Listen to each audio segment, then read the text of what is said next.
Oh, yes. You know what time it is. So, this just got released on Xbox a little while ago, and we are definitely going to play it. Welcome back to some playthroughs of old games. That is what we're going to change the channel to. Nah, imagine. But yeah, this is, God, what a classic. Rare games, too. Like, we're playing classic rare games only, it seems like. That's me. Oh, yeah. I guess I have all of these unlocked. I'm going to play Agent, though, dude. I haven't played this in a while. I did this on stream a little while ago, but, you know. Yeah, boy, don't remember the muscle memory too well. Although I do remember this was a great port. Like, they brought this over, and the controller feels pretty good. You got to get used to it, of course. I mean, as you do with a game that's 30 years old or whatever. But you know, like I played Duke Nukem on stream the other day, dude. That was tough. Although to be fair, that was the 64 version too. So I mean, we were going real old school with that. Yeah, I don't know. I mean, this is a fantastic game, fantastic port. It revolutionized shooters. It brought that whole multiplayer like aspect, you know, of games to the forefront of gameplay or whatever. Yeah, 'cause I remember hearing, I don't know how true this is or how well I'm telling the story, but you know, Rare, their developers, they all had different studios and they all like, you know, competed against each other. Kind of like competed without it being like super serious, but you know, still like trying to be serious about their games and stuff.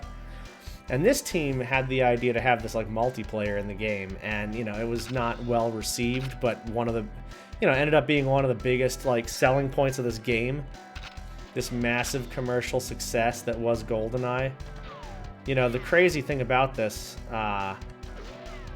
is that it was like, why can't I zoom in now?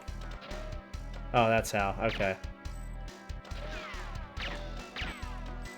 Yeah, I don't know. Sniping is kind of clunky, but yeah. So like, James Bond has always been one of those franchises that I liked as a kid, you know, and kind of like to research like,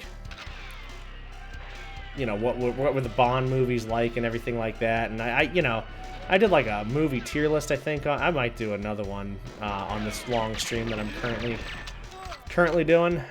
But I remember doing like, whoops, okay, like a Bond tier list. What the hell? I'm like stuck on the thing. Sorry.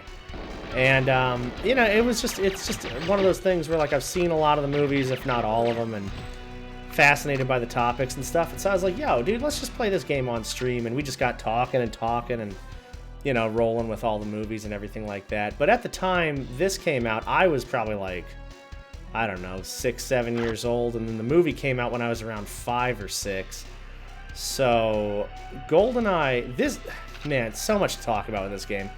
I'll start here. Goldeneye, the movie, rebranded James Bond as a franchise, because it was dead for, you know, years, just, you know, legal struggles, and you know, the times had to change, of course. Timothy Dalton kind of got a raw deal too, because, you know, Roger Moore just took over, and it was like 7 movies that he did over 20 years or something like that. And you know, how do you go from like Roger Moore to the next one? So Timothy Dalton was kind of like, you know, let's bridge the gap. Kind of like how George Lazenby was like a bridge the gap, you know, in reality from Sean Connery to Roger Moore. I know Connery came back for one, but everybody was like, okay, he's clearly just, you know, doing this to reprise the role and revive the franchise, but we do have to find somebody who's actually decent in the role. And Dalton was really good in the role, but never really given a fair chance, I feel like. They changed the whole feeling of the movies.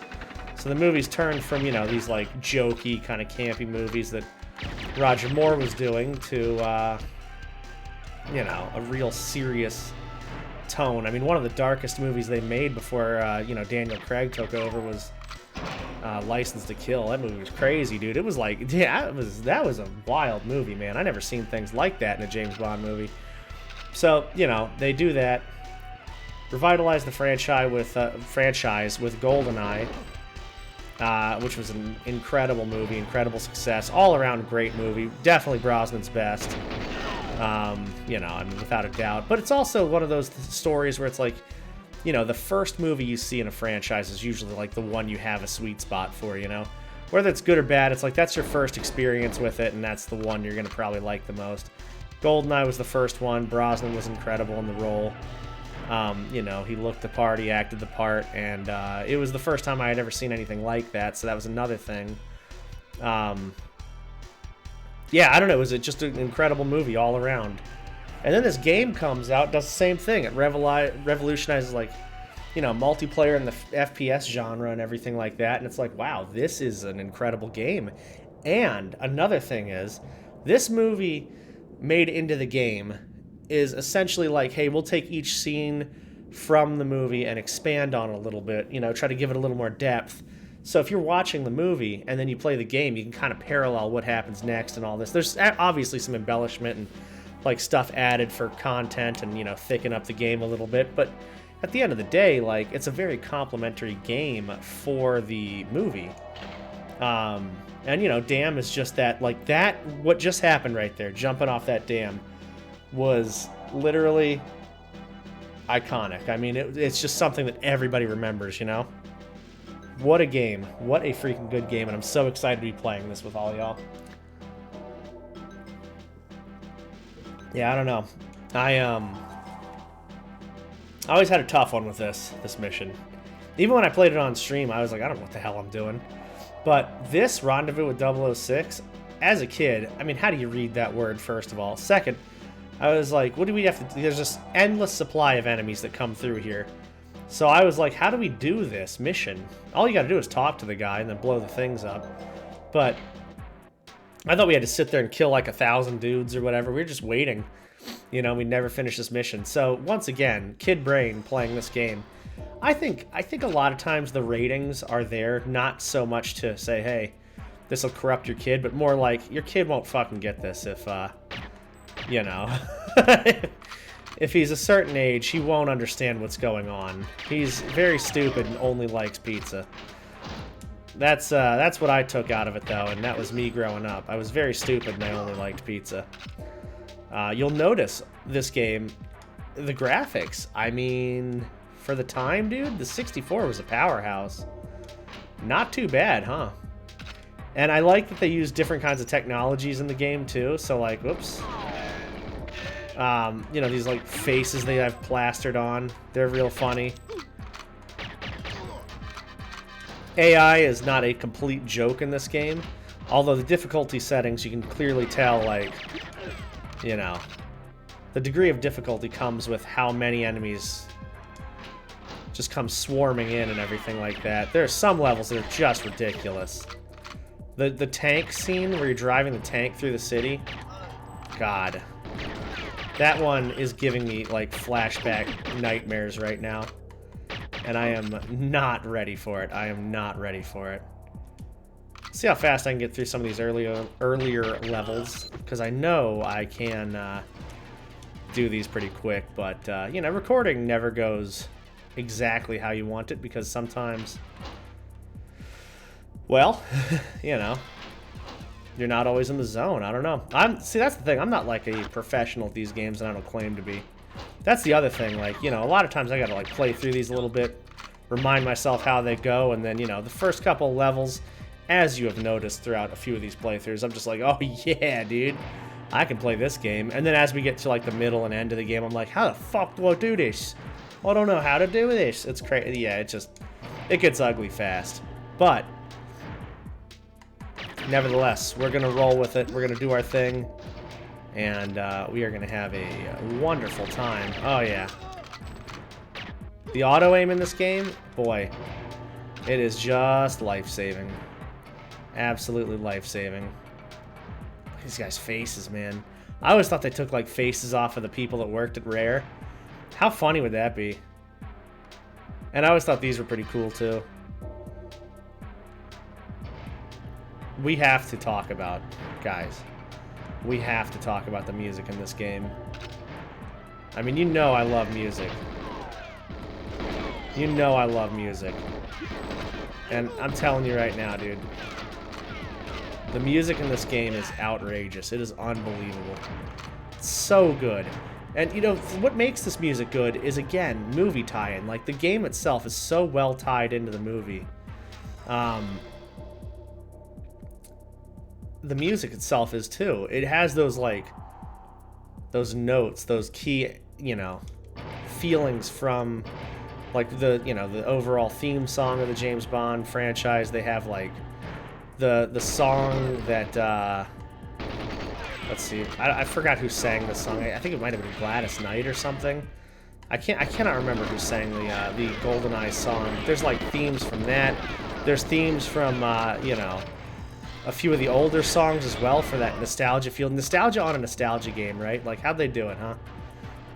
And that's the funny thing. Like, so I know a big influence was also the style of Duran Duran for View to a Kill. That song, you can hear a lot of those notes in a lot of the, you know, like the multiplayer maps and things like that. It's like the orchestral hits on the synth. It's so cool. I don't know. I love it. I love it so much. This game was just a classic, dude. Like, just a classic all around. Something that has been incredible. This isn't, you know, I keep wondering if people are going to try to use these videos as like a walkthrough. Unless you are paying close attention to what I'm doing, and unless I know what I'm doing, there's no walkthrough involved here. There's no speedrun, no walkthrough. We can all agree on that. Because, God, if these were walkthroughs or speedruns, y'all would be screwed. A lot of these, so when you get up to the 00 agent and secret agent, like, difficulties and stuff, oh, God, this guy, he's going to block the door, isn't he? And I don't want to kill the scientists. When you get up to those difficulties, they add more enemies and add more objectives. And so these maps are bigger than they seem to need to be. But really, it's just because, you know, they added more content later, which I think is a great idea. You know, it gives games replayability, too. Because you say, okay, I beat this game, but now I want to beat it again with more to it. So it was almost like you had DLCs within the game, you know, where, okay, we've done these missions, and then there are, you know, secrets in the game, there's secret levels, there's all kinds of stuff like that. So I like how they used to make games. I thought it was a very, very good way to do things. Although DLCs, you know, nowadays bring more out. Like, they bring more content out to the world of the game.